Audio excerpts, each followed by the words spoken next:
I don't know how I was so lucky or privileged in this life, but I've became pretty close to Steve Murphy from Narcos, the guy that actually took down Pablo Escobar, and I'm beyond privileged to have him on our podcast.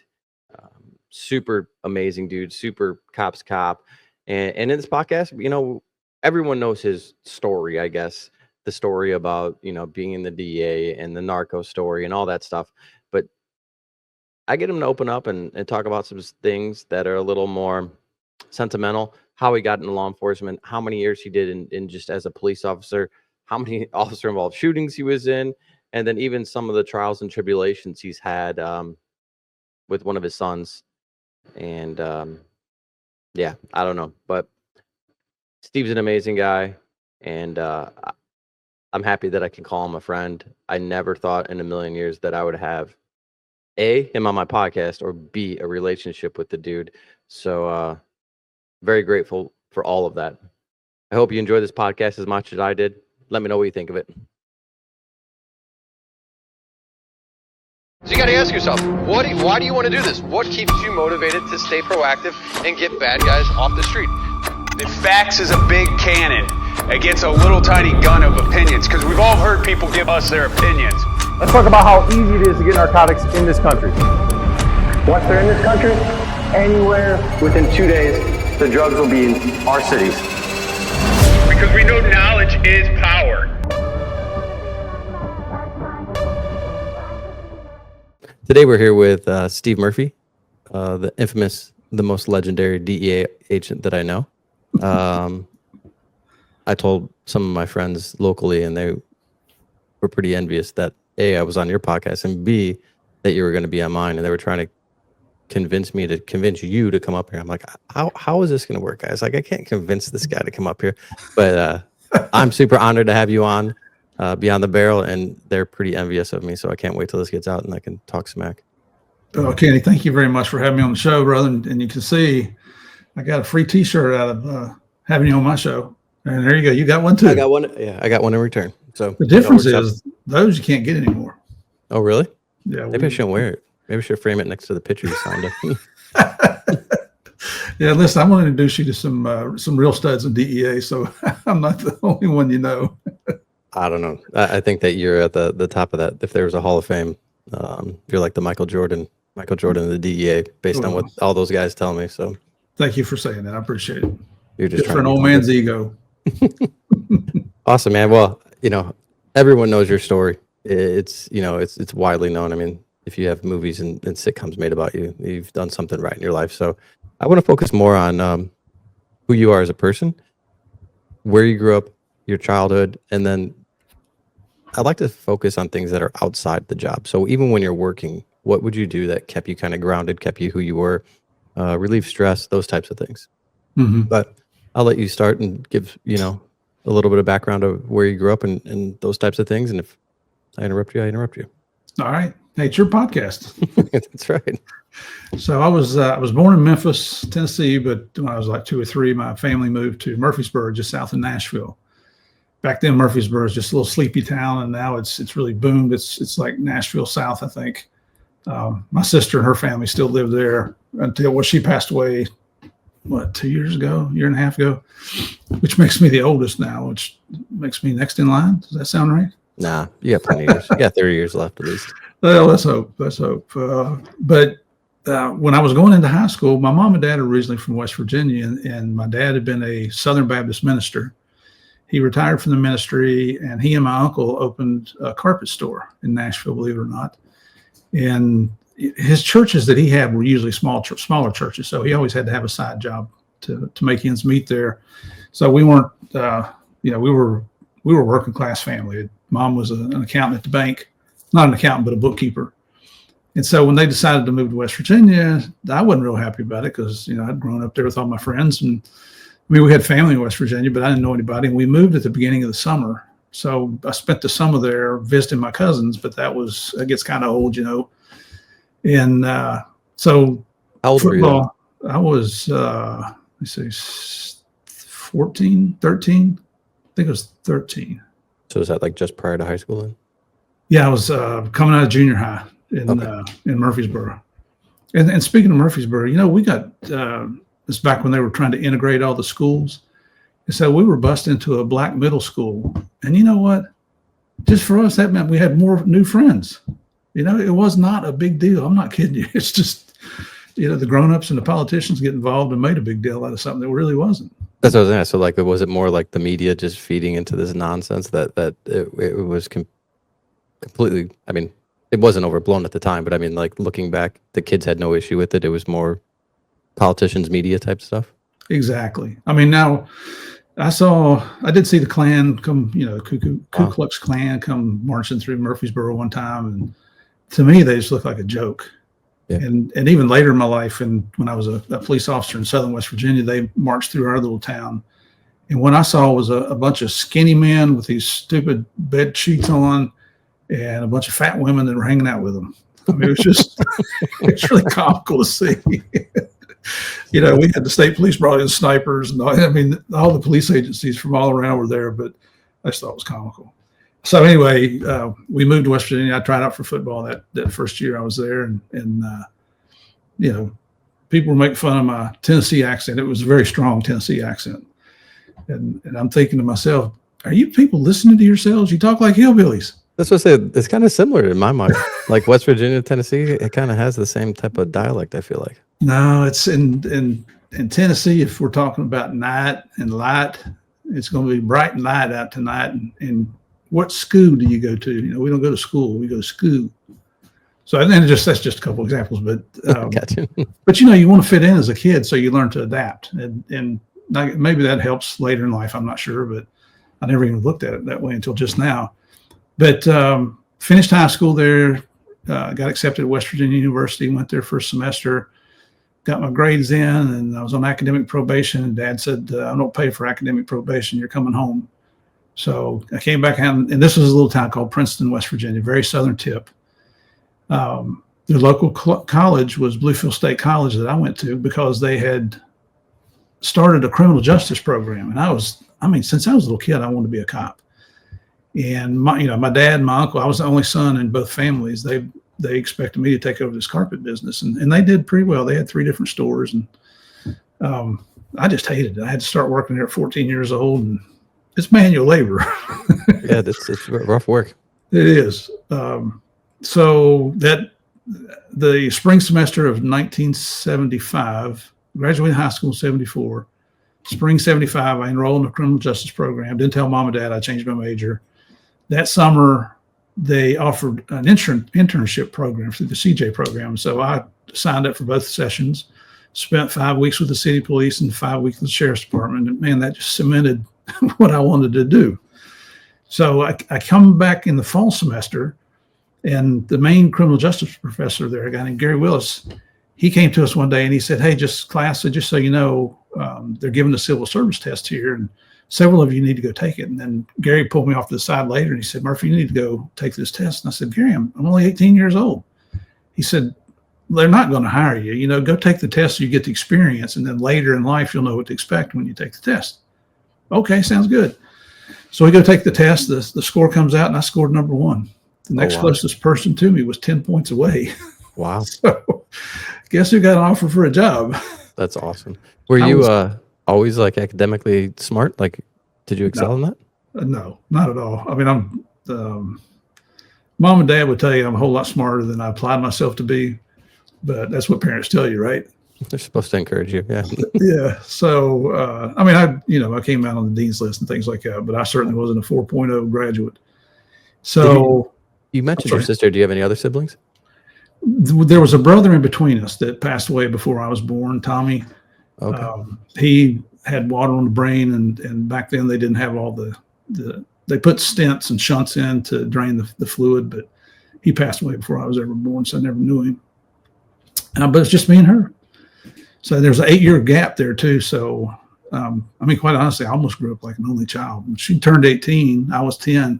She moved out of the house. Oh, wow. Our dad was pretty strict on us as a Southern Baptist minister. My sister never wore a pair of pants until she moved out of the house. Wow. She had to wear dresses below the knee, and it was we used to joke around that if the church doors open, we were inside. But you know what? I mean, we knew what was expected of us, and we knew what would happen if we didn't live up to those expectations, and just do what you got to do, right? What kind of work did your sister get into? Let me think. What did she do? It was along the secretarial lines. Okay. I didn't know if it was first responder related. No, not at all. I think I had the adventure gene in our family, and she was complete opposite. I mean, I loved her to death, and we got along all the way up till she passed. But she was kind of an older lady, even when she was in her 30s, if you know what I mean. You're like an old soul. Yeah, sweet lady, do anything in the world for you, just Southern through and through. She was born in South Carolina, but just complete opposites of each other. And so when she moved out, and I'm 10 years old now, I'm the only kid at home. So she stayed in Tennessee when we moved to West Virginia. So I'm growing up like an only child. Oh wow, okay. Which used to tick her off because, as a boy, it seemed like I could get away with more things than she did when she was growing up. But I'm kind of thinking that my mom and dad were so fed up with him. You're like, man, this kid's driving us crazy. Just let him go and do what he wants to do. I also think if you're not the first, the parents are so strict because they don't know. So like you kind of the parents will then kind of like take the reins off. Yeah. Every next child, I feel like, anyways. Well, when I was roughly 10 years old, summertime in Tennessee, me and my buddies were camping out in the backyard, with their sleeping bags. We didn't even have tents back then. So about 1 o'clock in the morning, we're riding around our little neighborhood. We lived down on the outskirts of town, and there was an all-night laundromat in our neighborhood, Coin Laundromat, and they had vending machines. So we decided we'd go get some sodas and some snacks. And of course, nobody had any money. And one of the guys said, "Oh, I've got money at home in my bedroom." I said, "Well, let's go get it." And he said, "Well, if I go in the door, my mom and dad will make me stay in." "Well, let's break in." And we all thought about it and said, "Sounds like a good idea. Let's go." So we go down to his house. We're outside of his house on the side where his bedroom is, and we're trying to discuss how we're going to get in the window because all of us are pretty short, and it's hard to reach that windowsill and all that. And next thing you know, man, this spotlight hits us. A cruiser had pulled up. So we were making a lot of noise and didn't realize it. And so these two uniformed officers come over, and we were so scared we didn't run or anything. We're just frozen like a deer. And they asked us what we were doing. We explained it to them, and they said, "Well, boys, you could, now I'm sure they looked at each other and snickered before they said this, but they're, boys, you got a decision to make tonight. You're about to break in a house. That's against the law. So you can either go to jail with us and you'll spend the rest of your life in prison, or we can take you home to your parents. Now you choose." We looked at each other. It's like, take us to jail. Because I knew what was going to happen when I got home. That's awesome. And it did.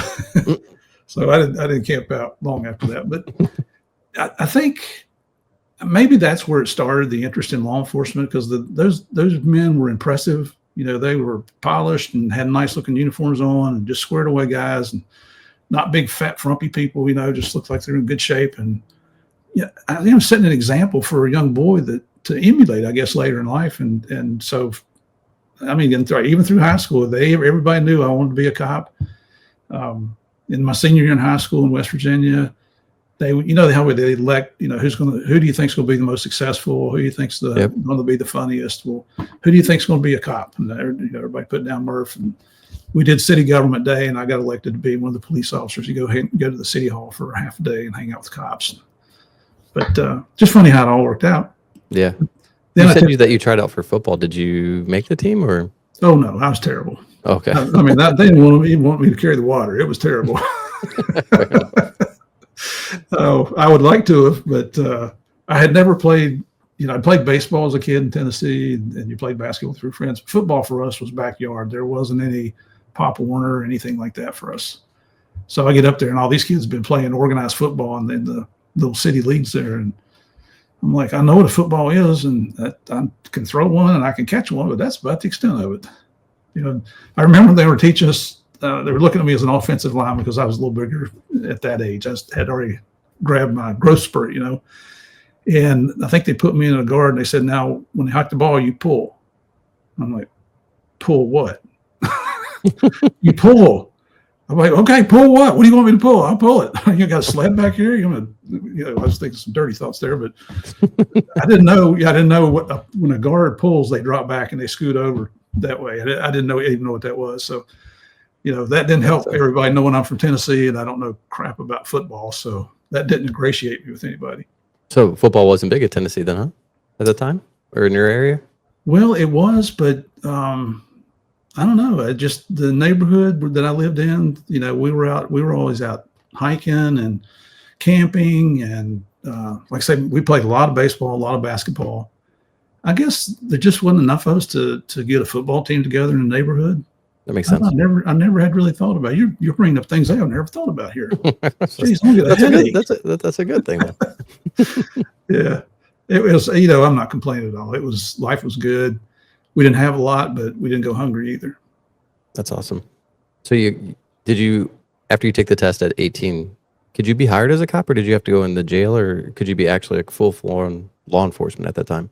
Well, here's the ironic thing about that whole scenario. So I took the test when I was 18. I turned 19 in October. The city hired me in November. So I was 19 by 1 month. Excuse me. Back then, they would provide you uniforms, your cruiser, that kind of stuff, but you had to bring your own weapon and leather gear. Your own Sam Brown. I don't know if they call them Sam Browns anymore, but that's what we call them. And I wasn't old enough to buy a gun or bullets. Wow. So, one of the guys, I had befriended a guy when I did my internship with the city, a guy named Kelly Walls, who we're still friends to this day. He was a patrolman, and he kind of took me under his wing because, a lot of the old farts were, oh, there's a college kid. What the hell? He's going to come in here and tell us everything he knows. And they weren't real receptive, but Kelly was, because he had attended college. And when it came time to buy my weapon, he's like, Murph, give me your money and tell me what kind of gun you want. He said, there's a gun shop I know that's got really good prices. They'll take care of cops. So I got me a 4-inch Colt Python, 357 Magnum revolver. I don't think he had a semi-automatic 9mm weren't even out then. It was only the 45s that you could get. And then my dad went and bought my bullets for me. That's so I can carry the gun. I can put you in jail. I can use that weapon if I deem it appropriate. If you fit those parameters to save life. But I couldn't buy a gun. I couldn't buy 21 beer. to buy a gun. Yeah, I couldn't even buy alcohol back then. That's crazy. I mean, that didn't stop us, but yeah, that's crazy though. Just to think about, because at least here you have to be 21 to be hired, no matter what. So I don't know. That's crazy. Well, this is like 100 years ago too. So we'd leave our horses at the stable and get in the buggy. What was your first squad car? Oh, it was the old Crown Vics, man. Those things have been around forever. The big square body ones?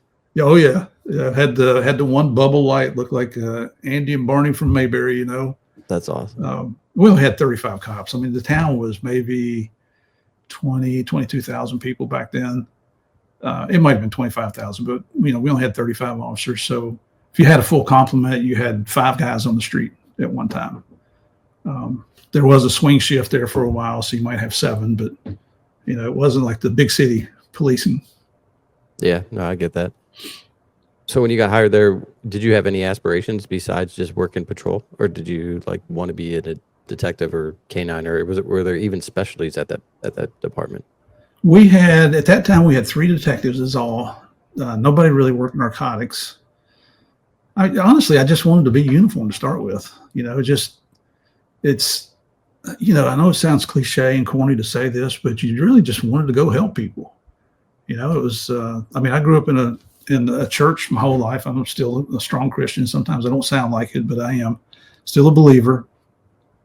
And I feel like the good Lord gives us all gifts. And I think the gift he gave me was service. So, what better way to serve your fellow man than through law enforcement or being a first responder? Yeah, no, I agree. Or the military. Yep. So it was, now I tell you, when they would go ahead and hire you. So I got hired in November of 75, and I didn't go to the West Virginia State Police Academy until I think it was March of 76. And it was a living academy up in Charleston, and I lived 100 miles away. You got to come home on weekends. And so my best friend had also gotten hired with me, Jackie. And I'd come in on Friday night, get home for late Friday night, of course, go hook with them after they got off shift, and we'd go somewhere and have some cold drinks. And so I went over on Saturday night to ride around with him, and we had a friend that worked in a gas station. He called us and he said, hey, there's a kid running around here that's selling pound quantities of weeds, and he's only 17 years old. We're like, really? you know, and I've seen Serpico, you know, and I think, oh, here comes a big drug bust, whole pound of weed. So we go to the gas station. We have our friend call this kid. And he says, I'll be right there. So we go hide in the back bay area, you know, back in the garages. And when the kid gets there, he brings him around. He's like, what you got? And we're peeking through this shop door, and he's got a pound of weed in a plastic bag. And so when we saw it, we just stepped out and said, hey, but it wasn't any of this jump out and grab him and slam him to the ground. Or, you know, we just walked out and said, how's it going, pal? And we were plain clothes. And he's like, that's going good. How are you? And I'm like, we're good. What you got there? And then, of course, we took it from him. We popped the bag, did a little, one of the little test kits for weed, for marijuana, cracked the ampules, and it turned the right color and said, turn around, pal, you're under arrest. So now he's crapping his pants, a 17-year-old kid. We take him to the police station, tell the shift commander what's going on, lieutenant. And he's like, who told you guys to go do this? I said, nobody. We're cops. We're on 24/7, right? He said, so nobody knows that you're out there doing that? And I said, well, you do. We just told you. He said, call the detective on duty. So we called this guy. His name was Roger Witt. Roger comes in, and Roger was pretty cool. He's younger, and he looks at us. He's like, now, how did you do this? And, you know, we'd explain it to him, and he said, that's simple. I mean, have you been working on this for a while? And we said, no, this happened like in 20 minutes. So because the kid's a juvenile, we got to call his parents. And so his dad comes up there. Man, he reminded me of my dad. So, I mean, we saw his reaction to everything, and you just knew this kid was going to live a hard life. And so Roger came over to us. He said, look, it's your decision. You guys made this collar, but you see how that dad's acting. Would you consider not filing charges against this kid? And you're going to ruin his life if you charge him with this, you know, marijuana possession, because it was distribution quantity. Mm-hmm. And he said, what if you just let dad take care of it? You know, you can hold the charges for a year. If dad doesn't take care of it, then you can file the charges later and we'll go rearrest the kid. And we're new. You know, we're looking at him like, you think that's the best thing to do? And he said, in this case, I really do. We said, fine, let's do it. So we let the kid go home with dad. So here's the funny thing, and never heard from that kid again until, now this was in 1976. I forgot the kid's name, never heard anything else from him, but about 4 or 5 years ago on social media, on Facebook, I saw a post where he was telling somebody, I'm telling you, that's the guy that arrested me when I was a kid that never filed charges on me. And he was talking about that guy in Narcos. And I kind of snickered, and I thought, wow. And when I read his name, I did remember him. Wow, that's crazy. So we went on the private messaging, DMing, or whatever you call that stuff. Yeah. And I said, hey man, how's life? This is Steve Murphy. And he's like, oh dude, he said, I sing your praises all the time. You know, thank you so much for what you did for me when I was a kid. And so I said, well, how'd your life go? And he said, I had a successful job. He said, I'm already retired. He was like, I don't know, 55 years old, 50 years old, and already retired, you know, children grown, has grandchildren. So never been in trouble after that? Like never got in trouble or anything? Never had any more trouble with the law the rest of his life. So it's just ironic. I don't believe in luck and coincidence. I think everything happens for a reason. And that was my first big drug bust was a whole pound of marijuana. Back then, though, that was probably, looked at a lot differently than, 40, 50 years later. So. Oh, we were all going to smoke that and die and go to hell. You know, it was that kind of thing. I never smoked weed, but in high school I saw, people doing it.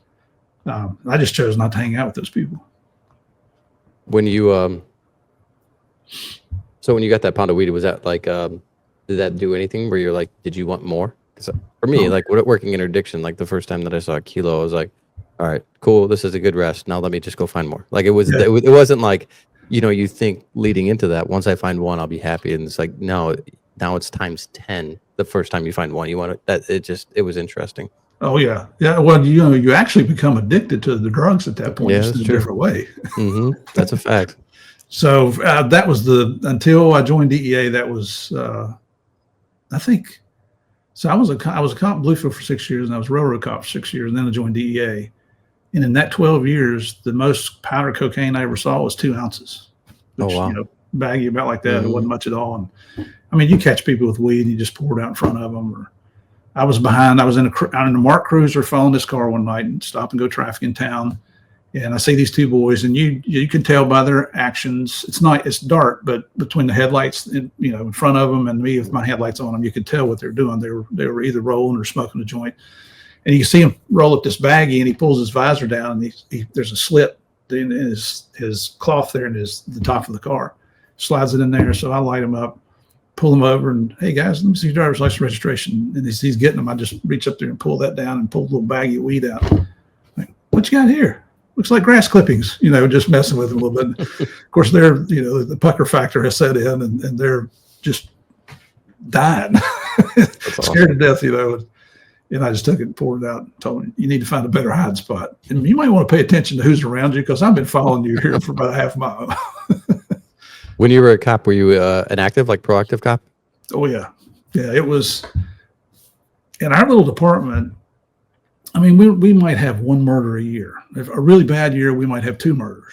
There's years that we had no murders, so it wasn't that violent of a little town. There's a lot of hillbillies coming in on the weekends, getting drunk and fighting. You were always fighting. I mean, it wasn't unusual to have to go home and change uniforms because your uniform got torn or dirty or whatever. But it wasn't a violent town. But and the reason I'm saying all that is because if you got 1 or 2 felony arrests a month, then it's kind of a big deal not being a detective. So for us, that would be what we call on view, where you just pull up on a crime and your reactions lead to arrests. But it's kind of a competition between me and one of the other officers, Cody Reed, as to who could make the most misdemeanor and felony arrests and write the most tickets in a month. And there was no quota. I know people think that you have quotas to write tickets. That's BS. Just so you know, there are no quotas. Me and a couple of my buddies used to do that all the time. It was literally like who could take the most people to jail and those types of things. And it was no quota. It was just friendly competition. Yeah, exactly. And it wasn't, you weren't fabricating anything. There's plenty of people that want to go to jail. They'll talk themselves right into jail. And, even later in my career, after I came back from South America, I got stationed in Greensboro, North Carolina. And my best friend, Charlie Graham, man, we were agents together down in Miami. I went to Colombia. He went to Pakistan. And we ended up in Greensboro together. And he was a case maker also. And so one year in Greensboro, we decided we wanted to break the arrest record for the Greensboro office. And I think our office, we only had 5 agents, no task force back then. I think we probably did maybe close to 200 arrests for the year. Wow. Which, amongst 5, and three of the 5 agents were pretty much retired in spot. They were older, they wanted it to be a 9-to-5 job. But he and I broke the record that year. So it wasn't, I wasn't trying to beat him. He wasn't trying to beat me. We just wanted together to break the record. And we did it. That's awesome. What, so the entire 6 years in West Virginia, were you just patrol? And then why did you want to go to the railroad? Well, I was stayed in uniform for 6 years. I probably would have, I only took the sergeant's test once, but I was pretty young. Even after 6 years, when I'm 24 years old, and I'm going to be the sergeant over these 45, 55-year-old guys. I mean, there's respect, but it only goes so far. Yep. So we had a chief come in who was a retired Washington, D.C. cop. We called him McLeod. He came in, big cowboy hat, big belt buckle and boots and all that. He was a joke. But he took some of us younger guys and made like a little tactical team. There was maybe 5 or 6 on us. So if we were going to do something, the detectives were going to do something. We had no special training, nothing extra. It's just we weren't afraid to do it.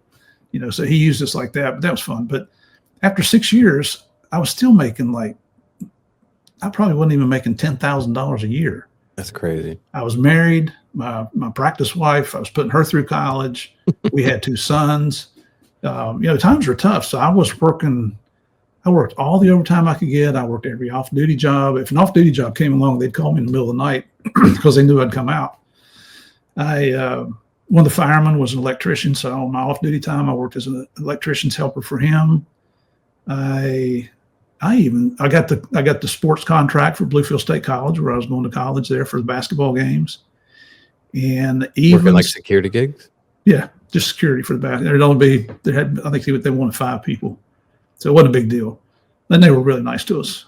And then I even sold Amway. I don't know if you know what Amway is, but It's a Ponzi scheme is what it is, but but you try to sell products, cleaning products and all kinds of crap. I didn't do real well at that, but it's just everything you could do to make ends meet.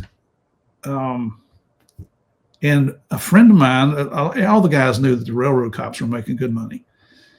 And a guy that I went to college with, Buck Goforth, was a former Bluefield officer, and we kind of got to be friends in college. He was a railroad police officer and got promoted up through the ranks really quick. He was a captain down in Norfolk, Virginia. So he heard that I was interested, and he called me one day and he says, "Hey, I'm getting ready to hire 3 people." He said, "Do you want one of the positions?" Of course. I mean, it was going to double my pay. Wow. And I was, my first wife and I were going through divorce and all that. So he hired me. And so in 1981, I packed up and moved to Virginia Beach and worked we started out as Norfolk and Western Railroad, and then they merged with Southern. So it's Norfolk Southern Railroad now. So I did that for 6 years, 2 years in Norfolk, working the coal piers down there. It's a glorified security guard position is what it was. I'm railroad cops. I'm not taking anything away from you guys. There's some studs out there, best investigators I've encountered anywhere. But I transferred back to West Virginia because that's where our families were. And it just didn't work out. I was always on night shift. I always had like Tuesday and Wednesday off, crappy off days. So I'm back in Bluefield, and that's where I used to be a city cop. So I know all the cops there, even the new ones, got to be friends with them. And one night I'm just riding around railroad property, checking buildings and make sure nobody breaks into cars and things like that. And I hear gunshots, and I'm in the downtown area of Bluefield. And so, being the nosy person I am, I got to go investigate. So I go over there, and I'm up on a hill, and I look down, and there's a cruiser in this low spot, and I can see the police officer crouched down behind the car. And then when he would shoot, he's shooting at a guy in the 3rd floor window in this apartment building. And that guy's shooting. The guy's got high ground on him, so he's shooting down. I mean, he's already shot one guy. What happened is this guy came home and found this guy in bed with his wife. So as this guy's running away, he shot him in the butt. So that guy's laying on the street. He can't get up. He made it down the steps, but he can't get up and run away now. And so this guy's leaning out trying to kill him. And then the cop would shoot at him, and then he shoots at the cop. I mean, it sounds like a 3-way, doesn't it? Yeah. But so I went, and the guy's down there by himself. So I made my way down there and asked him what's going on. He explained to me real quick, and I said, "You got help on the way?" And he was a rookie. He's like, "Oh, no, I don't." I'm like, "Dude, get on the freaking radio. Get us some help out here." So we're killing that building. We never hit the guy up there. We killed that building deader than hell. I ran over and grabbed, I told us, "Cover me. I'm going to get this guy up." And there was a recessed doorway. And so I drug him up in the doorway so this guy couldn't kill him. And then, the troops were around there. It goes on for a couple of hours. Finally, this guy surrenders. So help him process the crime scene. This was like 3:00 in the morning on a Saturday night, Sunday morning type thing. So I finally get in the office there about 6:30, and I get off at 7:30, and I called my boss, the chief, and I said, "Hey, chief, I was involved in the shooting." Explained to him, and he got ticked off. He's like, "Don't you go anywhere. I'm coming down there right now." And I said, "I'll be here for another hour." So he comes down there, and he's mad because I helped a police officer. I mean, he is just dressing me down. He's raking me over the coals. I mean, I know he wanted to hit me. He just wasn't big enough to. But what was he mad? Like, is it because this the stigma that the railroad police kind of have around here is like they kind of just like glorified security guards. They don't get involved in a lot of stuff. Even if they see something active, it's more like kind of chase people away. Those types of things don't necessarily get involved in pursuits or chasing. Similar mindset back then, I'm guessing. Yeah, the railroad wasn't really big on putting people in jail. They're about making money. Yeah, and that's kind of what it is too. I guess if someone gets hurt, they lose like safety bonuses and stuff, like the entire company. Yeah. So I think that kind of hangs over some of their heads. Oh, it was ridiculous, is what it was. And he said, "Well, give me your weapon." So I, had a little Smith & Wesson Model 15 snub nose back then, 6-shot revolver, and so I pulled out and dumped the rounds and handed him my gun. He's like, "Oh, you dumped the rounds? How am I going to know how many rounds you fired?" I said, "Do you think I fired my weapon and didn't reload?" Right, exactly. An empty weapon. And where's your shell casing? I said, "They're right in my pocket." So I only fired 4 shots. And so I gave them to him, and he went off again. And I said, well, Chief, it's about time to go home. If you're going to beat me up, you have to do it on my next shift. He said, I'm telling you right now, I'm going to get your job over this. And I said, Chief, I'm the only railroad cop on duty in 26 counties in southern West Virginia and that part of Virginia. Who do you think I call when I need help? Yeah, that's insane to me. That never clicked in his mind. And then he said, I'm going to get your job. You'll see. You just wait. And I said, well, just so you know, given the same circumstances, I will respond the same way again. These are my brothers in arms, and I will back them up anytime they need help. Walked out, slammed the door, and went home ticked off. And the city, I told them about it. And so the city ended up issuing a proclamation honoring me for, coming to the assistance of a police officer and all that. They did it just because, they're trying to help me not get fired, I guess. But the big dogs in the railroad police in Roanoke, all of them had been cops before, and they're like, hey, Murph, we understand completely why he did it. Don't worry, we're going to take care of the chief. Well, they didn't. They left him right there. He's an idiot. I mean, we were having break-ins at the railroad shops in the little town I lived in, Princeton, which was about 15 miles away. So he says, well, we're going to put surveillance out there at nighttime, see if we can catch these guys. One-man surveillance. And I'm the one man. That's unbelievable. I'm out there. I've got a Mossberg 12-gauge shotgun with a pistol grip on it, and I got my I don't know, it was the 15. I might have took my bigger gun that time, my Python, and I'm hiding out there, and several nights hiding out there, and not see anything. Well, one night I do see something. I see a guy making his way over to break the windows out of the big shop area. And he's going to use one of the pallets, one of those wooden pallets, as a ladder to climb up to get to the window. And so I'm in a building where there's got these huge I-beams, and it's a good place to hide. So I slowly start making my way out, and I'm thinking, well, once he gets up on that pallet, I'll go over and approach him and kind of get him off balance, and I can jerk him off there if I have to. And I'm, just getting ready to make the arrest. And I run over to this car that's parked there, and I crouch down, and the next thing you know, I hear a gunshot, and it breaks out the back window of the car I'm hiding behind. So I, now I know he's on my right, so I scurry up to the front of the car, and the second shot creases that back corner where I was hiding. Now I'm thinking, well, crap, I got him over here, and I got that guy over there, so they're going to bracket me here. And I thought the best place I can be is back in that building where those big I-beams are, because that way you got steel three sides of you. So I take off running. As I'm running back this way, the shooter's over here. I haven't seen him, but I know that's where he's shooting from. And I'm right-handed, so I pull, keep your finger on the trigger and just keep racking rounds, and it's shooting 12 gauge over that. I don't think I ever hit anybody. We didn't find a blood trail or anything. But then, anyway, got in there and got to wait till your heart stops pounding out of your chest. Got on the radio and had to call the railroad dispatcher, the train dispatcher. Tell him, hey, get hold of Princeton PD. Shots fired. Tell him I need some help down here. And that's where I grew up. So, all these guys know me too. And that's crazy. Was that a common thing? Officers involved shootings? Because you were like 2 in less than 12 years? Oh, yeah. That was pretty common? Before I went to Columbia, I lost count how many shootings I was in. Holy shit. That's crazy. It was West Virginia can be a rough place. Wow. A lot of the people come out of those mountains, there's nobody ever been telling them what to do in their lives. I mean, they don't respect authority, and it's not that you're trying to be overbearing, but we have a job to enforce the law. We're built on the rule of law. So when they came to our jurisdiction, if they broke the law, they went to jail. But, anyway, it was, that call went out, and I think the railroad dispatcher, the train dispatcher was like, you're doing what? I said, just call Princeton police and tell them I need some backup.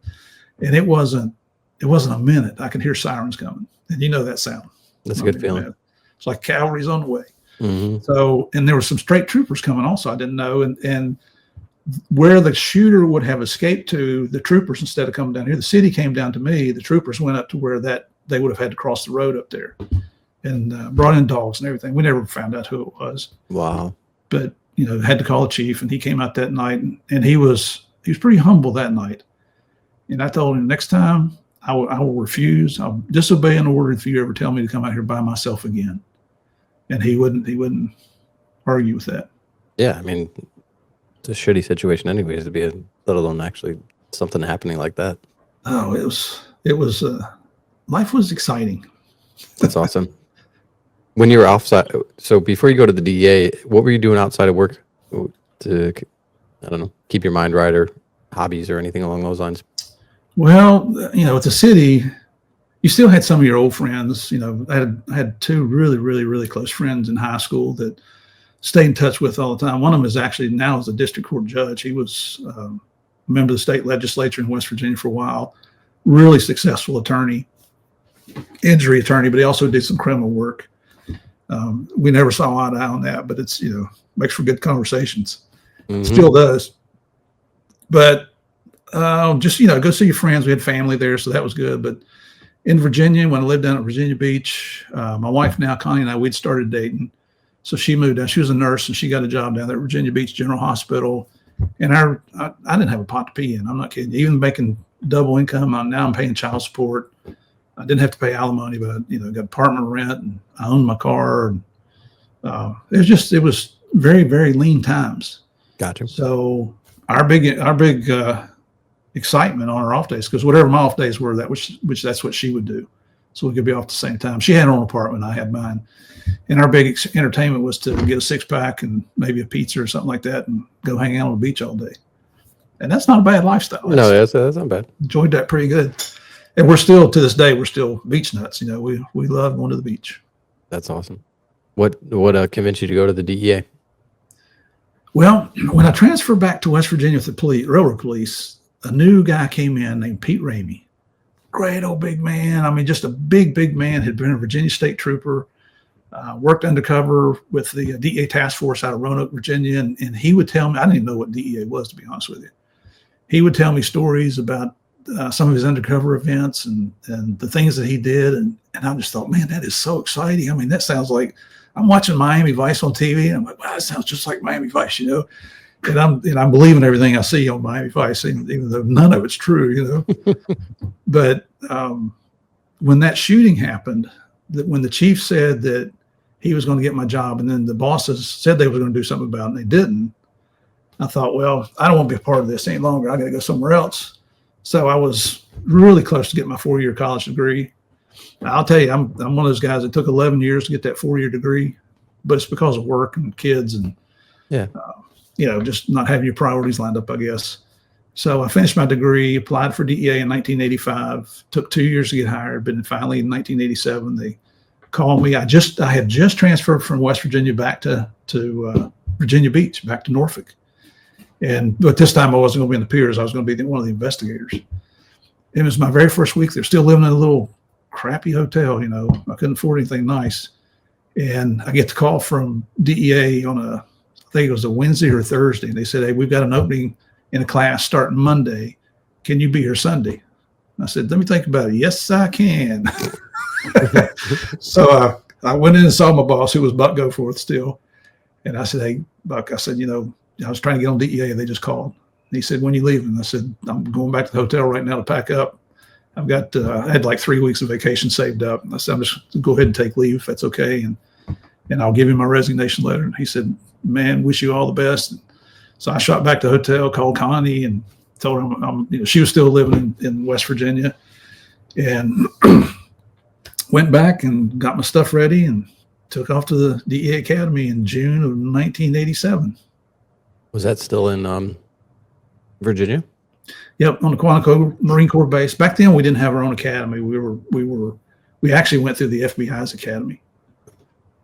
And when you go in, do you know where you were going to be stationed, or how big was the DEA at that time?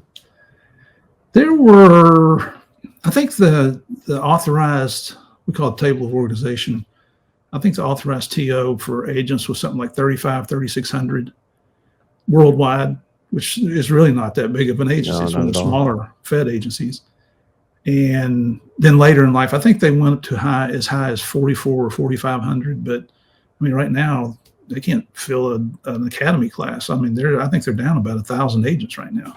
That's crazy. When I went to that Duga class that we talked about on your podcast, there was they had 2 classes going. They like kind of staggered them, but I would bet 90% of them were fresh out of college, like 22, 23 years old. I was like, no life experience. I'm like, wow, this is going to be interesting the next few years. Well, they now right now the DEA Academy brings Javier and I up there twice a year to talk to we call them BATs, basic agent trainees, and we were just up there maybe 2 months ago. It was in March, and you look at all these young people, but we'll ask them how many in here have law enforcement experience, and a lot raise their hands. And then how many have military experience, and a lot more raise their hands. Oh, that's good. Yeah, but then you see some in there that just look like a deer in the headlights. Like, I'm going to be an agent. I don't know what that means, but I'm going to be one. Yeah, like, well, I'm trying to think I think I went through 2021. I went through that Duke class like right after the whole COVID thing, and I think that's why I was so young. Like, that's my only guess, but it was very, very young. Yeah, it was. But you know what? I mean, even the ones that really don't know what they're going to be doing yet, you can see the vim and the vigor and the sense of adventure that they have. And I tell them, at the end, because the SAC is always there, and he'll say, we open up for Q&A after we do our presentation, and then he'll say, do you guys have any advice for these guys? And I tell them, man, you folks, I'm jealous of you. I'm envious because I know what what your life's getting ready to be. You're going to work your butts off the next 20, 25 years, but you're going to get to go on adventures that people make TV shows about, that cops all around the world dream about doing things. You're going to get to travel the world, and the government's going to pay you to do it, and they're going to pay you airfare. They're going to give you food money in a hotel. I mean, it's just, you're getting ready to have a blast. And it's, a lot of people, everybody's apprehensive, but I tell them the job is as good or as bad as you might want to make it. If you want to be miserable, go be miserable every day. Just don't come around me. I don't want to work with you. No, if you yeah, I go out agree. there and take life by the horns and just have an adventure of a lifetime, this is the place to do it. That's awesome. When you went in there, did you know where you're going to be stationed? No. Yeah. It was back then. We found out about 2 weeks before you graduate, maybe 3 weeks, and it's a big ceremony you go through. And now, though, before they get hired, they know where they're going to go. Which is interesting because I applied in my law enforcement career, and I got the only place I applied was the ATF because they would tell you before you went, and I ended up turning it down because my wife makes more money than I, and they were trying to move me far away, and I was like, I can't lose my salary and my wife's salary, and I can't sell this to her. Like, this is not going to work out well, guys. But yeah, so I ended up, but that was the only reason I picked the ATF, because they were at the time, they were the only ones that would tell you prior to going into the academy where you'd be at. Yeah, it was. I just, on my podcast, I interviewed a retired FBI agent yesterday, as a matter of fact, and he had been, I think he had 23 years on the bureau, and he's been retired for a year and a half or so. And it was the same with him. He found out, except like for us, they said, okay, give us your wish list, 5 spots. And one of them has to be a division office. And back then, I think the United States had 17 divisions. So I put Norfolk, Virginia, Wilmington, North Carolina, Charleston, South Carolina, Jacksonville, Florida. And then my division was Miami. Of course, I got Miami. But the ceremony you go through, you have to wear a coat and tie, and people from headquarters come down. I think they just come down to laugh at us, and they really do, because okay, Steve Murphy, come on down, and you go up there in front of the whole class, and all these people standing around, and they're like, "Where is it you want to go?" And I said, "Norfolk, Virginia," and they said, "Where do you think you're going to go?" And I said, "Probably Miami." Okay, well, here's your envelope, and you got to open the envelope. You got to pull it open and read where you're going. I got Miami, which I was fortunate enough to get one of my 5 picks. Some guys didn't get any. But I was talking to this FBI agent, and they had 56 offices. They had to create a list of all 56 offices. Holy cow. He's from South Carolina. His nickname is Big Country. I mean, he makes me sound like I'm from New York City. And he got posted in New York City. Oh, wow. I think he said it's number 37 on his list. I think that's cool, though. I mean, I get it as, like there's so much uncertainty. It probably deterred a lot of people that wanted to go in, but I think that's kind of a cool ceremony. That's almost like you get to see, and as bosses, you get to go see and how that young officer or that young agent is reacting to that. Like, are they going to be, okay, let's just go with the flow? Or are they going to, look pissed off and be angry that they didn't get the office that they wanted? Kind of gets to judge a character of who they are. It does. And I mean, my wife and I, we're small town country people. We're going to Miami, Florida. I mean, we were really naive. Really naive. There were so many things we'd get down there. I remember one time on the weekends, we go out and just explore, find shopping, and trying to find our way around. We went to this huge shopping center, and we came up on this big warehouse store. And, well, let's go see what's in here. We'd never heard of that. And so we walk in, and they stop us, and they said, can you show us your membership card? And I said, my what? My membership card? And they said, yeah, your membership card. And I said, you mean to shop in your store, I've got to be a member? Well, how do I get that? We have to pay a fee. I got to pay you to come and spend money in your store? This makes no sense whatsoever. It was BJ's Warehouse. That's how naive we were. That's crazy. But when you go to the DEA, did you have any aspirations or like on what you wanted to do with your career?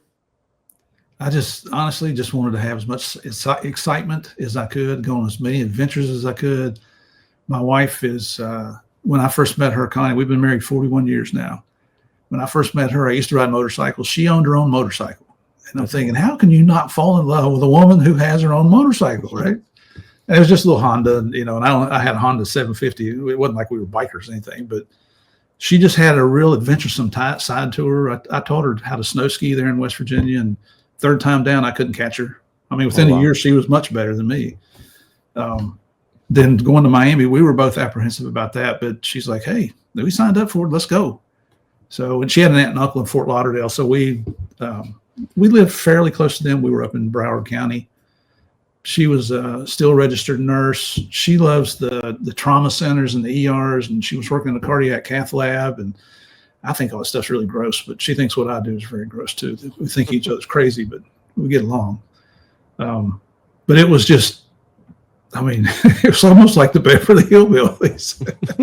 That's funny. It's got to be a culture shock, though, for sure. There's no doubt about it. Oh, big time. We used to go on Saturday afternoons because back then we hadn't saved up a lot of money either, and we'd go to the Broward Mall. And most of the time, if we went to a matinee, it's because it was cheaper. But most of the time, we just sit in the mall and watch people. And it's a very eclectic population, diverse population down there. And we're watching these people and just how they're acting, like just laughing our butts off at them. Just probably doing things we weren't supposed to, or shouldn't have. So, how many kids do you have? 4. Any of them get in law enforcement or any first responder realm? No. Got one's a doctor, a surgeon. The oldest daughter is in HR now with an internet company outside of Washington, D.C. Younger daughter was a med tech, and right now she's a stay-at-home mom. She just went for a new job interview today doing med tech stuff. And then our second son was a drug addict. Oh, wow. And is he okay? No, he passed away in February this year. Sorry about that. He had meth overdose, and it's not something we're proud of. It's something we knew was going to happen. We'd had him in rehab 3 times, and he'd gone to prison a couple times, and just couldn't kick that monkey. It happens. I mean, my mom has issues. My uncle, who's my idol, has issues. He just got arrested recently, and he lives by me. So that's ironic, just seeing that. So, so far, no one's overdosed and passed away, but I kind of can empathize with that situation. Just having people that you're close to that go down that avenue, and it's so hard, like to break them, of that habit. Like you can't. They have to want it, and I don't know how to convince people that are drug addicts to want to get sober. At 16 years old, 17 years old, we were having problems with him and huffing gasoline. He huffed gas one time in the basement of our house in Georgia and fell over and busted his head wide open. And, I was working, my wife took him to the hospital. So my wife is his stepmother. He's from my first marriage. And, we come back and I'm like, tell me what happened. Oh, Dad, I was putting gas in the lawnmower, and I guess the fumes just overwhelmed me. I'm like, no, here's what happened. And I told him what happened. And he's just wide-eyed, like, how did you know that? I might not be the brightest bulb on the Christmas tree, but I'm not the one that's burned out either. Right. So, at least we don't worry about him now. I think he's a Christian, and so I hope he was. I know he was at one point in his life, so I hope he's in a better place now. Yeah. I get it. That's rough. I apologize. No, man, not at all. That's just part of life. It's a suck part of life. But the worst part about it is he's got twin 15-year-old daughters. Man. That's what kind of breaks our heart more than anything, I think. So, are you close to them? They're still in West Virginia, and we live down in Orlando. So we saw him. Last time we saw him was at his memorial service. 2 smart girls, just think the world of him. So we're going to make sure they're taken care of in life. Good. Yep. That's good. Yeah. All right. So let's lighten the mood back up a little bit. So Yeah, sorry about that. That's all right. So you crack one of those bottles open behind you there. You got some Jamesons. So you go down to Miami, and then what do you get to start? Like, where does this agent adventure start? Where do you get to go? Man, let me tell you. So we get there in November of '87. Now, I already told you, the most powder cocaine I've ever seen is 2 ounces. So baggy like that. In February of '88, you get down there, you get a senior partner, and you're the new guy. You're the gopher. So my partner was Gene Franco, one of the smartest people I've ever met in my life. And he had been working this case to prove that the Castro brothers in Cuba were allowing Cuba to be used as a transshipment point for cocaine coming from Colombia into this South Florida, into the southern United States. And so they started to set up this deal. They got these 2 old informants. There's an old white guy and an old Asian guy. Their nicknames were Cheech and Chong. That's what we call them. And so I go with Gene to meet these 2 guys. I thought we were going to go like to the Intercontinental Hotel down on Miami Bay, like the Miami Vice. We got in this crappy old Oldsmobile he was driving. We went up to Denny's on 36th Street down next to Miami Airport. So that was my first informant meeting. And these guys are talking about 500 kilos of coke. And some of the new guys. So I'm just sitting there listening. And Gene's been working this case for a couple of years. So we get in the car. We're heading back to the office. And Gene said, "What do you think, Murph?" I said, "Gene, those guys are full of crap, aren't they?" And he said, "Why do you say that?" I said, "They're talking about 500 kilos of cocaine. There's not that much cocaine in the world at one time, is there?" And he looks over at me like, "Where did you come from?" So anyway, in February of '88, I volunteered to be the deckhand on a 53-foot Hatter sport fisherman, which I had no idea what that was. It's one of those yachts that's got the fishing chair in the back of it. We've got 2 undercover DEA boat captains. They're certified captains. We take off in Fort Lauderdale. We're going to the Turks and Caicos Islands.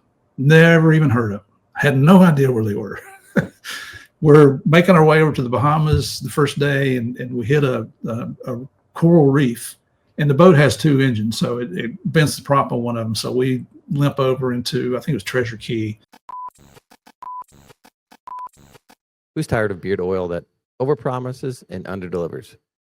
We have partnered with Semper Suave, the best oil in the game. Keeps you looking great on duty and off duty. Kind of hides my gray a little bit. Keeps me looking a little fresh and clean in between trips to the barbershop. Not only is it military owned, but it's also law enforcement owned. So we are full supporters of Semper Suave. And if you want to support them too, use the code BEYOND15 for 15% off. They love us. They're going to love you just the same. They called, they said, "We can't go all the way to Turks and Caicos on 1 engine, so we've got to get this fixed." So they call DEA Miami. They go out and buy a new prop for us, which those props are several $1,000s. They give it to the DEA Air Wing, who flies it to Nassau.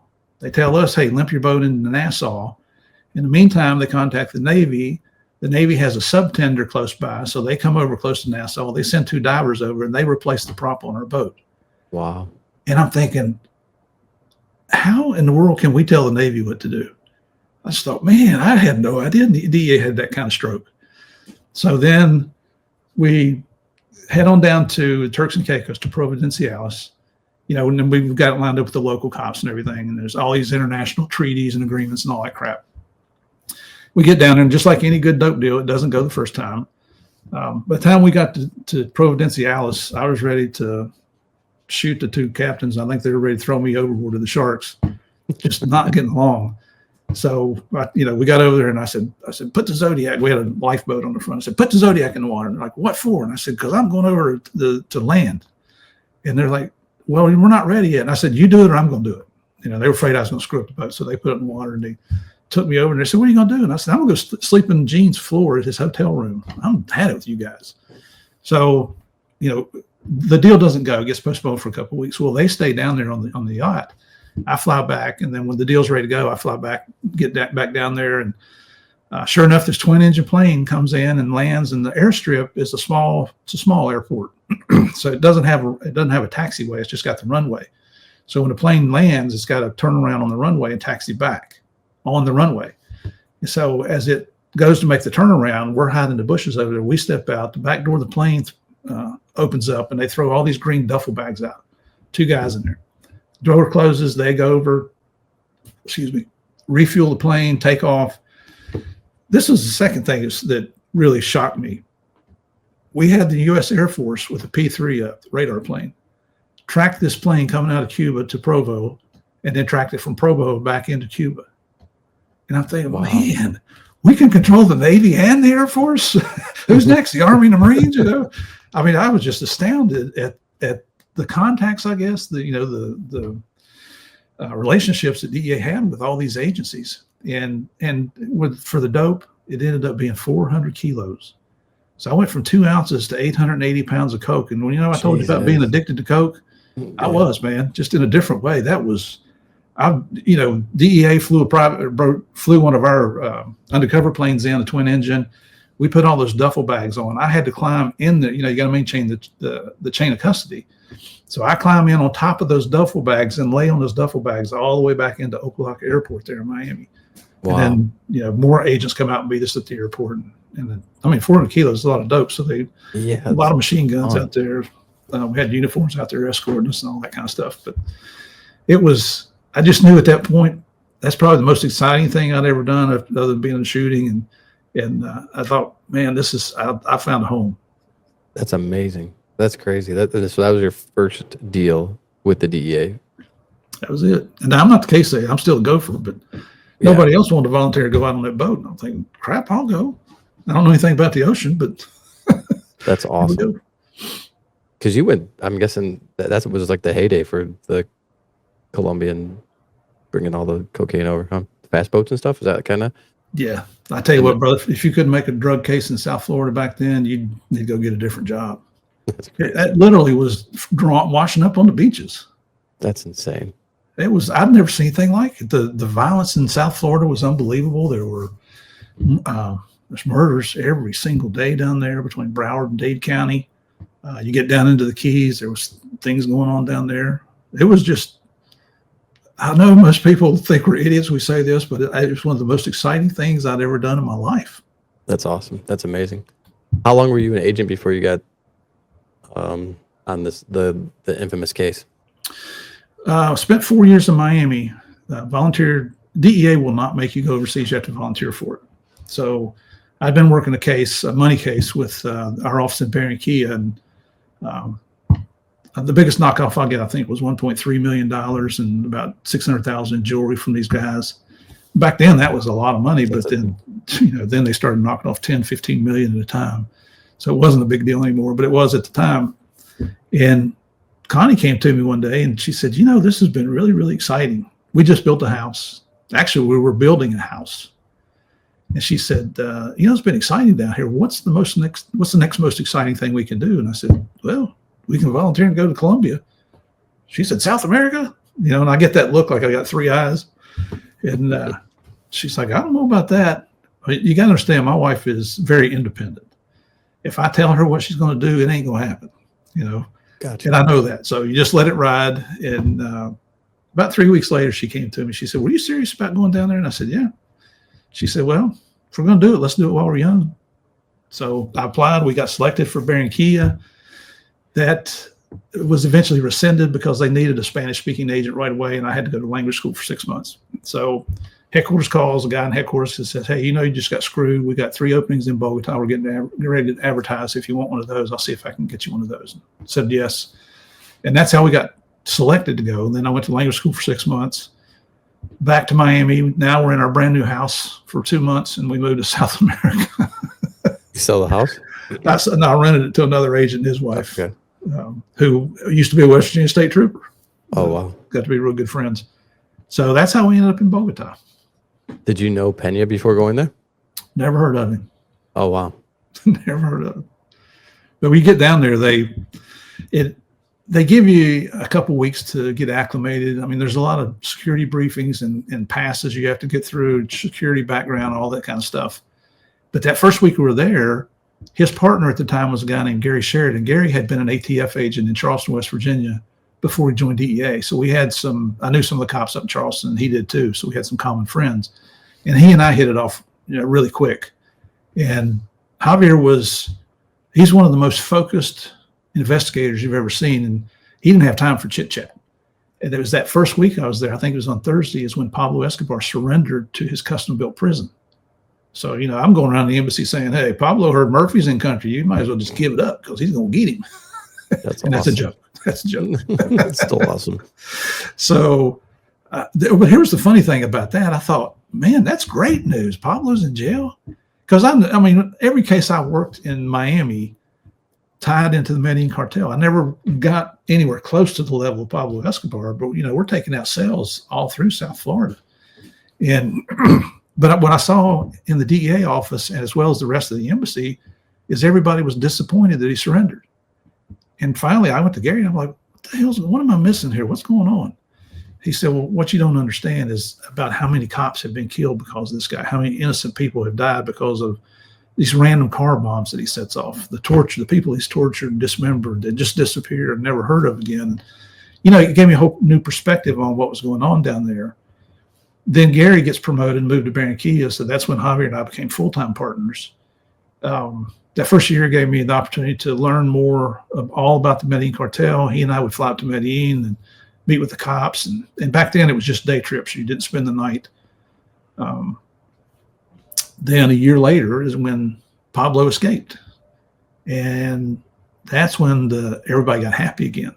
I know it sounds strange, but all the good guys, including the Colombian government, thought, hey, now we got another shot to get this prick.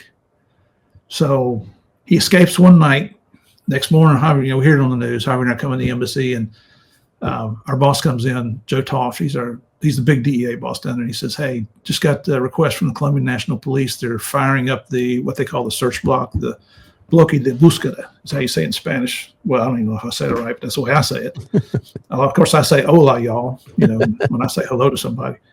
But he said they want you two up there living with them. So go pack your bags. You're going to Medellin for as long as this takes. So, yes, sir. And just excited as hell. That means I got to leave Connie in Bogota by herself. When you're in Bogota, is that like an embassy, or you guys just live in? Okay. We work in the embassy, but we live down the public. Okay. So, but let me tell you, we lived a lifestyle there that I could never afford to live in the United States. Not even today. It was the apartment we lived. Everybody lives in an apartment. You had to be at least 3 floors off the ground. The embassy would come in and put this Mylar filming on your windows so that if the bomb went off, keep the glass together, it wouldn't shatter. A lot of security restrictions that went along with it, but man, we went in this apartment. It had live-in maids' quarters. Oh my! We never had a maid in our life, Right. I'm thinking, am I supposed to? Is that the doghouse? That's where I'm supposed to sleep when I'm in trouble. I ain't doing it. But it's just really, really nice. And so, we took off and went to Medellin, and for the next 18 months, we lived with the Colombian National Police. There were times we get to come back to Bogota, but it wasn't every weekend. So one time I went 5 weeks without coming home. Was a lot less secure there, like for you to be there during that time? Well, you know me, Kenny. I'm English Irish. I'm about as white as you get. Yeah. I don't give you run blend for your money. Yeah, I don't blend into a Hispanic country. I kind of stuck out like a sore thumb. I got light skin. I did have a lot more hair. It was brown back then, but I got light colored eyes. I'm 6'2", and I'm taller than most Colombians in the whole country. So, but you never thought about that. Just, hey, we're going to do what we got to do. Now, we've been up there a couple of weeks, and the ambassador called for us to come back to the embassy, which is, between Medellin and Bogota. That's even on the DEA Air Wing plane. That's a little over an hour trip. So we go back, and he had brought in this group, a guy named Colonel Jerry Boykin. Jerry Boykin was in charge he eventually became in charge of SOCOM. He was in charge of all the special operators. But he was a colonel at this time, so he had Delta Force.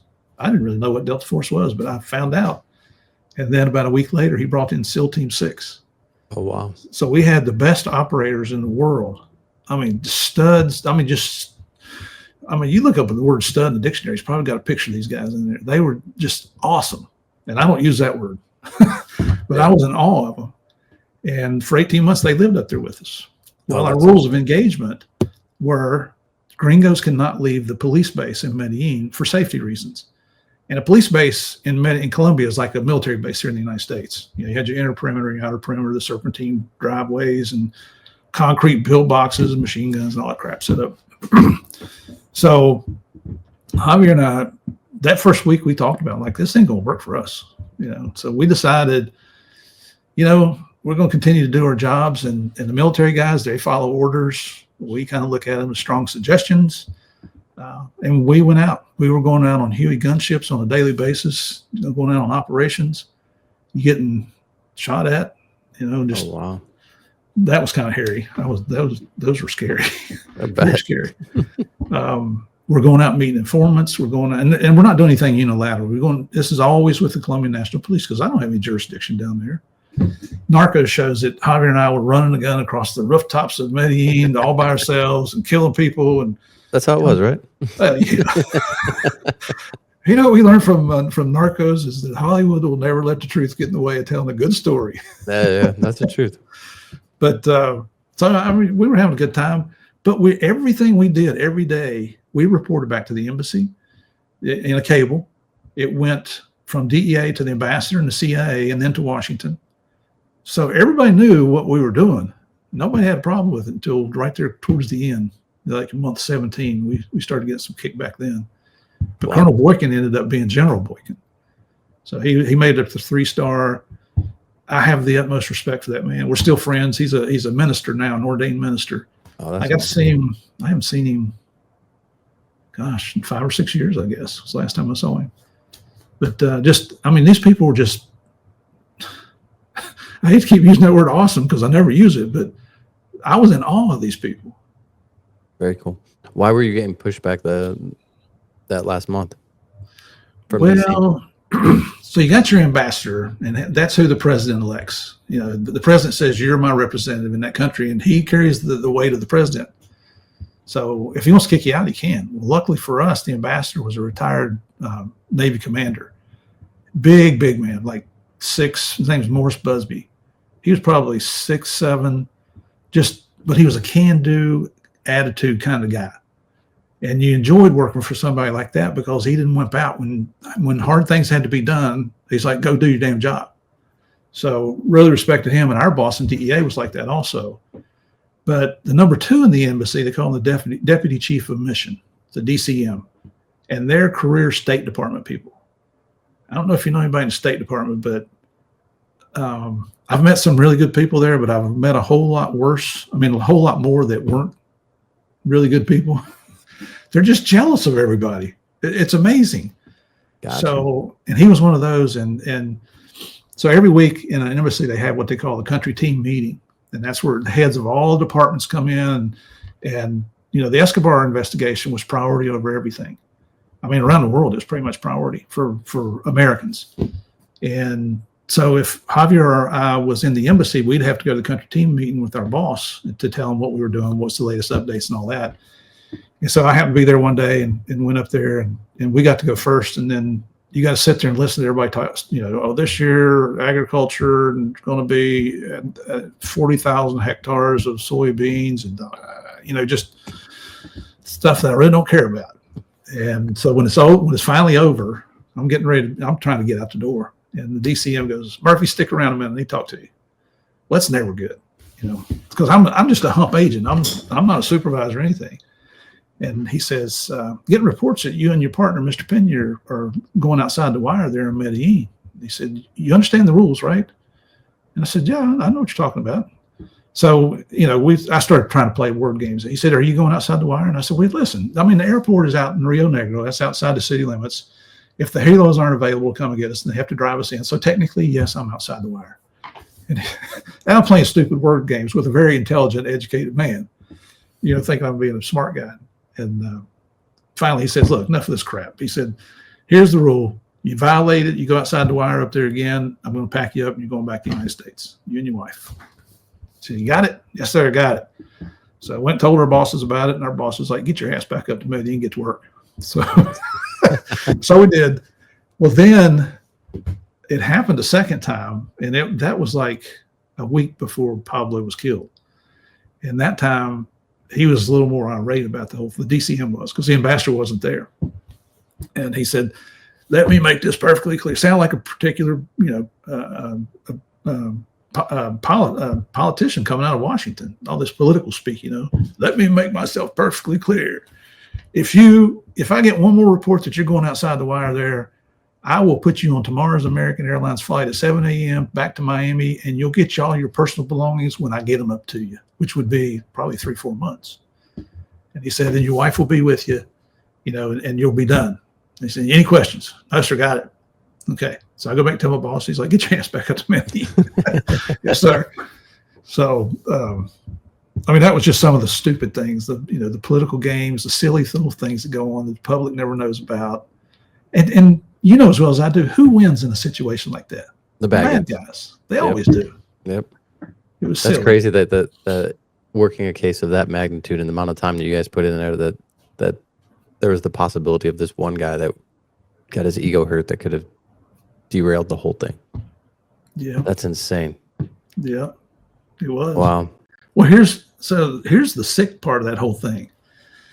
When the special operators showed up, they brought in equipment that I had never seen or heard of. They were high-speed, low-drag kind of people. They're getting information that is classified, but we're getting reports early on about where Pablo is. Like in 3 weeks. From your CIs, and they're getting different information? No, this is what the operators are able to I got you. And I just can't tell you how they did it, but because it's classified, still classified. But so they would come to us and they're like, hey, we think he's right here. We need some troops and we need some vehicles and get out there. So they had a colonel at the time. His name was Penzone. Javier doesn't like to rat him out, but I do. We called him Pajamas because you'd go to wake him up in the middle of the night and he'd come to the door in his silk pajamas. And we're in a barracks.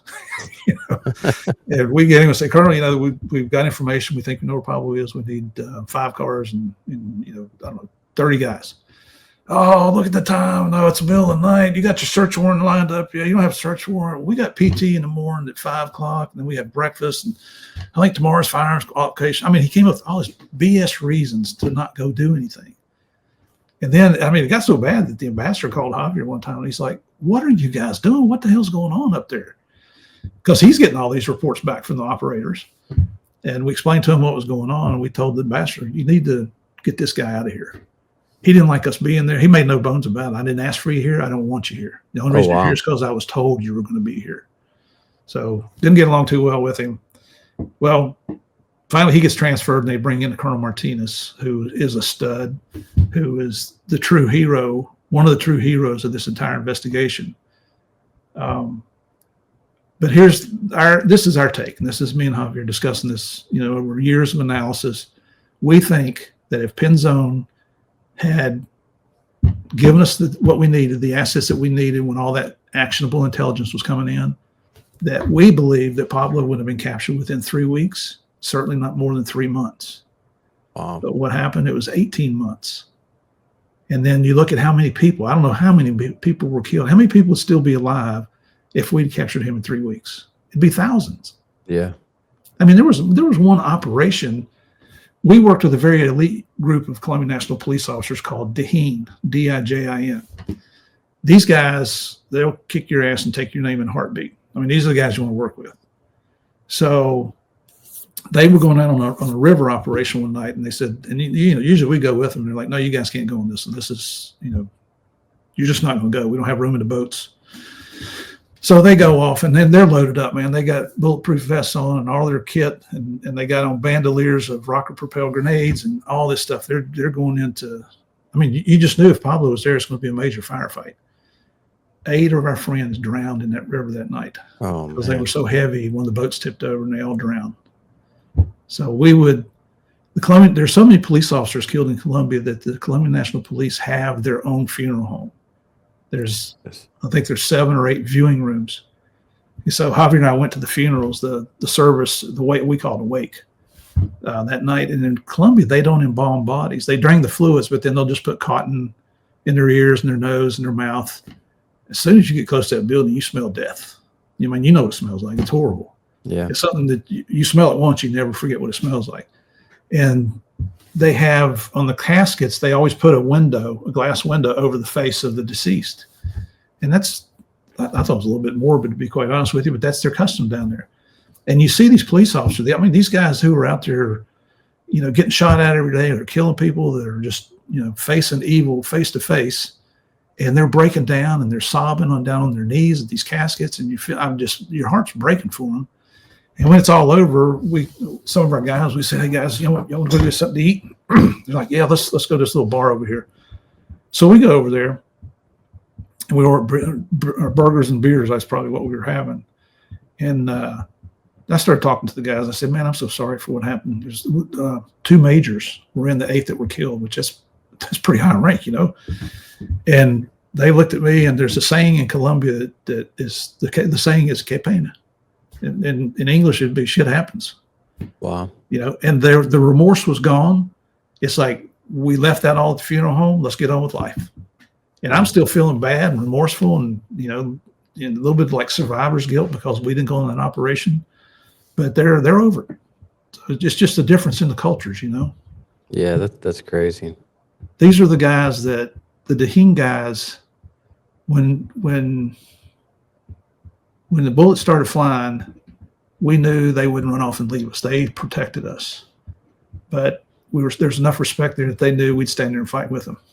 That's awesome.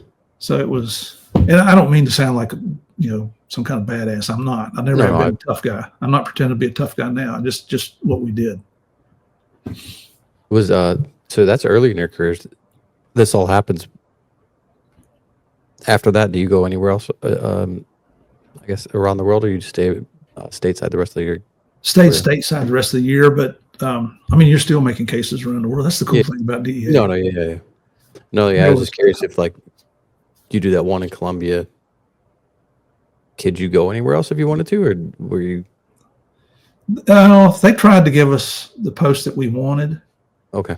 I actually got selected to go to Charleston, South Carolina, which I was real happy about, because they had an undercover boat there, and nobody wanted to be the boat captain. They were willing to send me to boat school, captain school, so I could get my certification. And I was really looking forward to that. And then that transfer got rescinded and given to another guy. And I really got ticked off about that one. But then we got selected to go to Greensboro, North Carolina. Quite honestly, didn't know where it was, had to look on the map. Turns out it was only 2.5, 3 hours from both of our families. And it was the best thing that could have happened, because my dad ended up passing away. He had several heart attacks. And if we'd been in Charleston, you'd have gone home once every, 6 months or whatever. But because we were that close, we could go home, not every month, but probably every other month. And, the girls, our daughters that we adopted in Colombia, they were toddlers back then. And, you want them to meet your mom and dad and have some fun with them. So it's just, again, I don't believe in luck and coincidence. I think things happen for a reason. And I think, that was the reason we got stationed in Greensboro. That's awesome. Looking back. I was going to say, I'll tell you what, I had never seen crack cocaine until I moved to Greensboro. That's Really? where I learned all about crack. Interesting. Because you were working in the 80s. I mean, that was like the crack boom and epidemic. That's crazy that you didn't see it anywhere else besides in Greensboro. Well, Miami and South America, it's all powder. That makes sense. Yeah. Looking back, is there anything that you miss or would change about your career?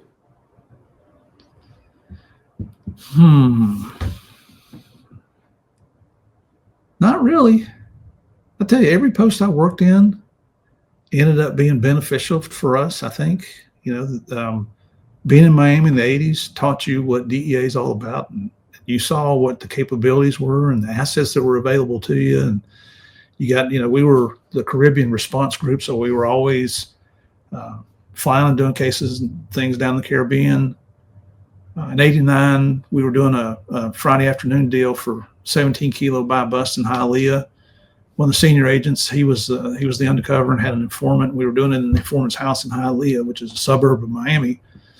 And long story short, we ended up in a shootout, and my partner Kevin got hit twice with 45 caliber slugs, one below the elbow, one above the elbow.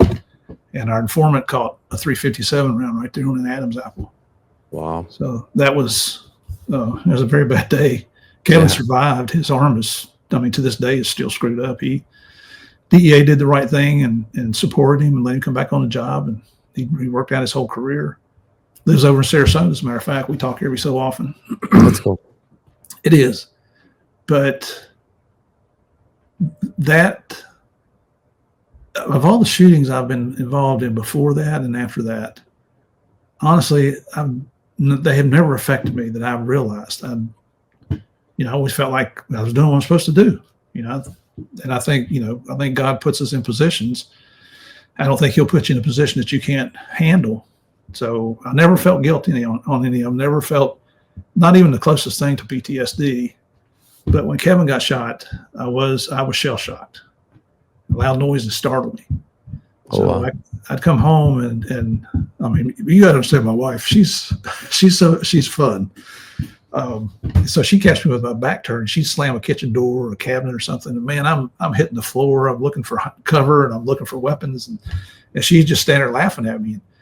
I didn't realize it at the time, but she's showing me that, hey, it's okay. You're home. That's just a noise. That noise is not going to hurt you. Yeah. And within a couple of weeks, I was over it.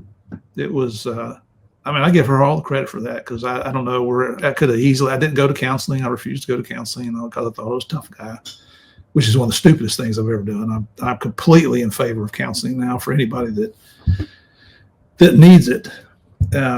But DEA sent me, they said, listen, while Kevin's off, and he was off for almost a year. I think he had 8 different operations. Damn. They said, we're going to get you out of Miami for a few months. We're going to send you over to the Bahamas. Is that okay? I'm thinking, a 3-month vacation to the Bahamas. Okay, I'll take it.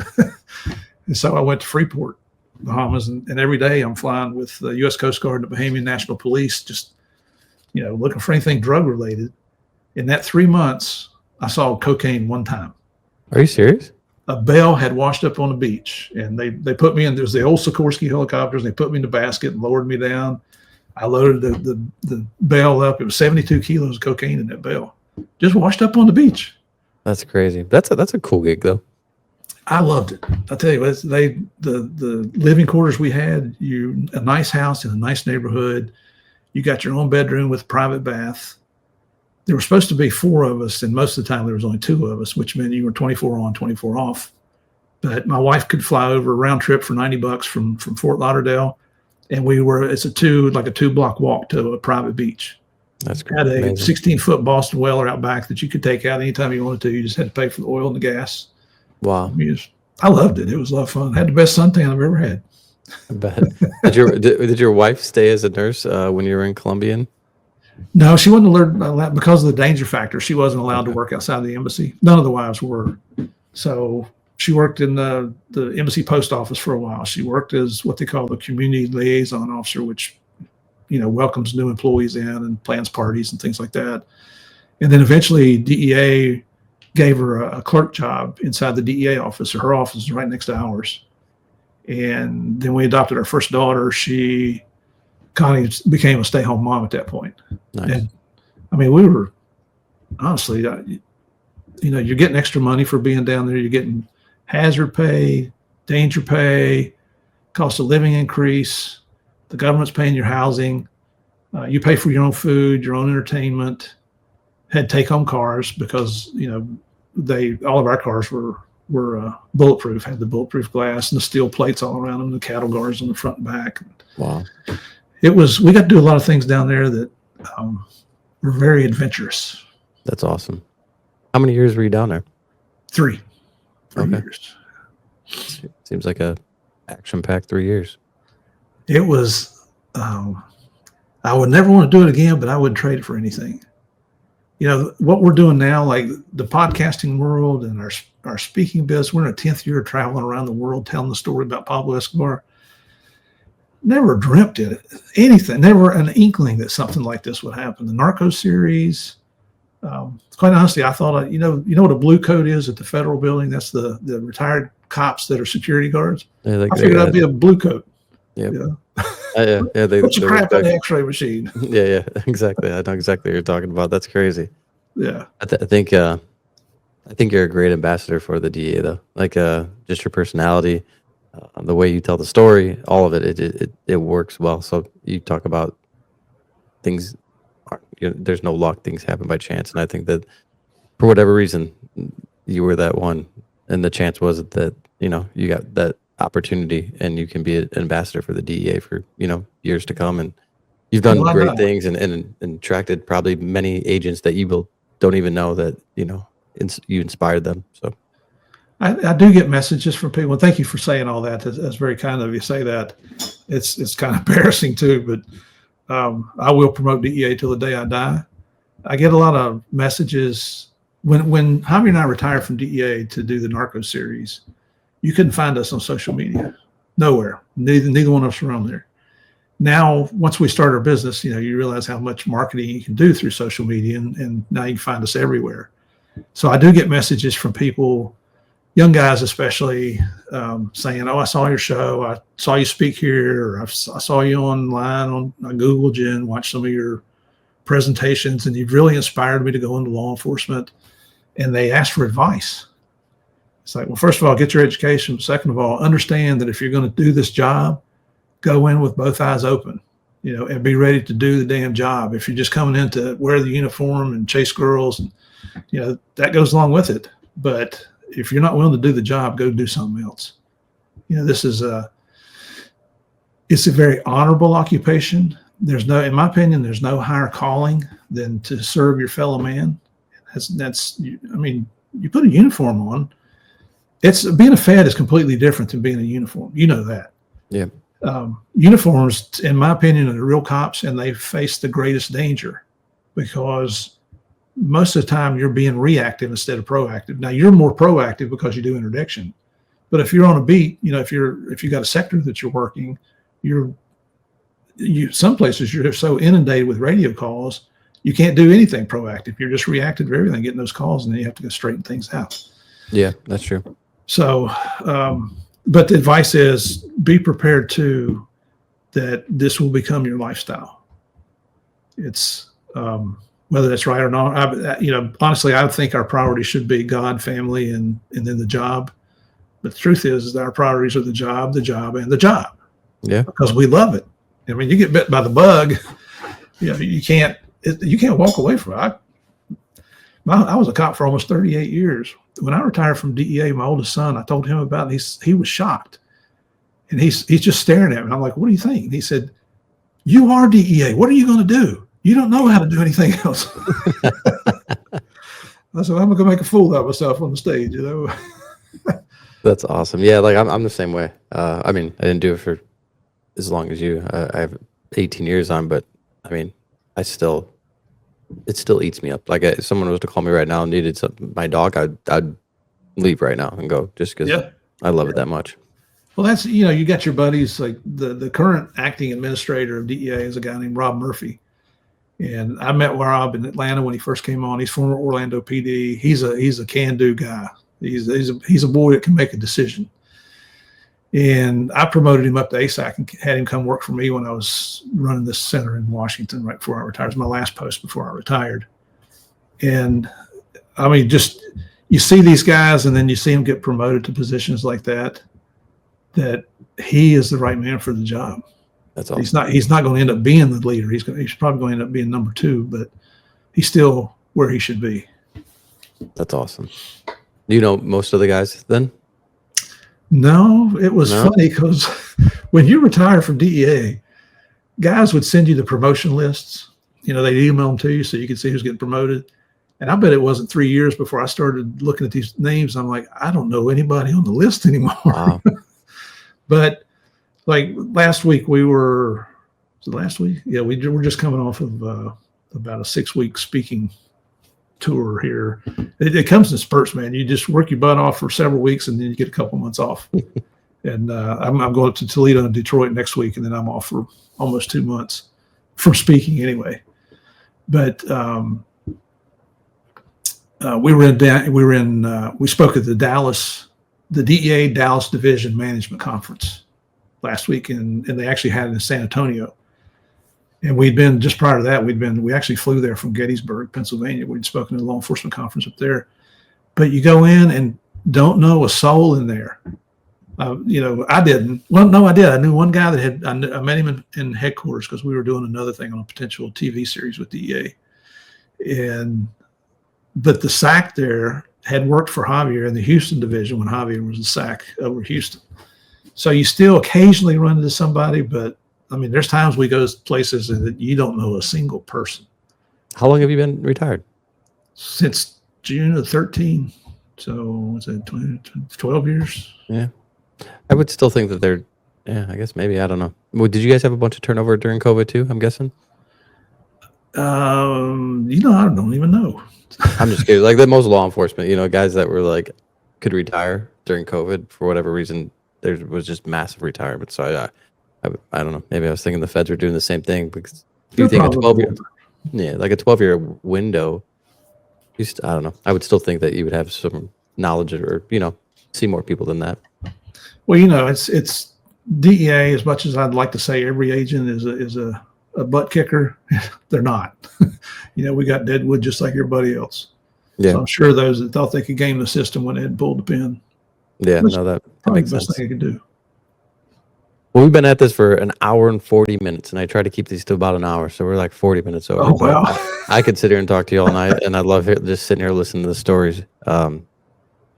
We always end the podcast with one question. We teach for a company called Justice Academy. Mm-hmm. So what is your definition of justice? Definition of justice. It would be close to the definition of integrity. Integrity is doing, in my opinion, doing the right thing when nobody knows you're doing the right thing. You're not doing it because people are watching you. You're not doing it for an attaboy. You just do it because it's the right thing. For me, justice is the same way. It's something that we should all be entitled to, that we deserve. Because of the chaos and anarchy that lives in our society, we don't always get justice. We have a constitution that we live by. You and I took an oath to protect and defend the Constitution of the United States. And let me tell you, just because you retire does not mean that oath expires. So I could go off on a tangent here and start really complaining about the people that promote defund the police, and I don't want to do that on your show. I'll do it anytime you want to, but it's one of my hot buttons. But if you choose to serve your fellow man and you put the badge on and you take the oath, do not tarnish that badge. There's nobody that hates a bad cop more than a good cop. Is that true? And I'm coming out with all these little stupid sayings, but it's the absolute truth. So I don't know if I even define justice for you or not. It's something that I truly believe in. I think everybody deserves justice in their life, especially when they've been wronged. But we have to do it within the parameters of our Constitution and our laws. Bad guys don't have those restrictions. That's why they flourish. I like it. No, I agree. I think that, you definitely answered it. And I think that comes kind of full circle with the ending. I hope so. I wouldn't trade my career for anything. There's another old saying that you find a job you like, you'll never work a day in your life. I found it. You found it. Mm-hmm. If people, you think back how many people that you go to and they find out you're a cop and they're like, oh, guys say, I always thought I'd like to be a cop. Well, why didn't you? Why don't you go be a cop? I didn't. There's nothing special about me. And here's the truth. Either their wife won't let them, they're making too much money to go work for a cop's salary, or quite honestly, they just don't have the balls. Yeah. So, and there's nothing to be ashamed of there. No. Don't pretend to be something you're not. If you're going to do it, just jump in with both feet and do the best damn job you can. Yeah. I'd rather you not sign up if you're not going to be all in, to be honest. You're taking a position away from somebody else. Mm-hmm. Yeah. Well, I appreciate you, man. It was truly a privilege and an honor to have you on. I'm very grateful that you gave me now almost 2 hours for your time. Buddy, same thing here. Thank you for the shirt again. I've been wearing this proudly. Actually, I think I wore it on yesterday's podcast with a retired FBI agent. So when that episode comes out, you'll be getting a little shout out there. Appreciate it. And thank you for coming on the show, but thank you for having me on your show. What I've missed the most from law enforcement is the day-to-day interaction and the blue brotherhood and sisterhood. And doing things like this, I get to live vicariously through what you're doing out there. I love your war stories. The pictures that you sent me, I posted every single one of them on my podcast website. Just proud of you guys. I'm praying for you. And I don't know if you ever used to see that show, Hill Street Blues, but the sergeant, you're too young for that probably. Yeah, before my time. When they'd leave roll call, the sergeant would always say, now let's be careful out there. So God bless you, protect you, man. Be careful out there.